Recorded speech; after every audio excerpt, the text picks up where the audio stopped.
knip hem even naar. Dit is een helleboris. En een helleboris die zit vol met eigenlijk een soort van antivries. Het is een suikerhoudende stof. Die zit in alle cellen van de plant.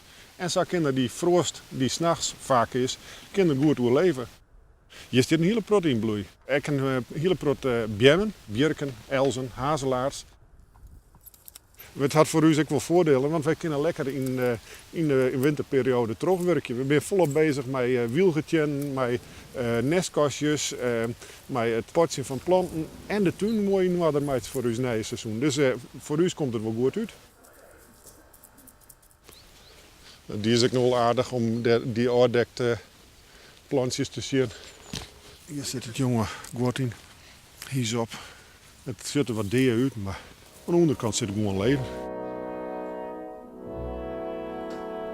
Ze zijn aan het onkruid zieken. Ooit is het nog ongeveer 5 centimeter hoog, maar nu is het wat 10 centimeter. En ze zijn de planten aan het snoeien. Want omdat de planten nog wat betierder uitrennen, moeten we dus ook sneller snoeien om in de maaitijd weer een mooie bossige plant te hebben.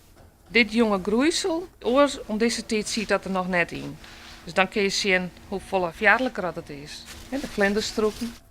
Als het vriezen gaat, dan verwarmen we de kast en we houden het vast vrij. Dus we kunnen nooit vastkeer krijgen. Maar bij mensen in de tuin is het natuurlijk wel link.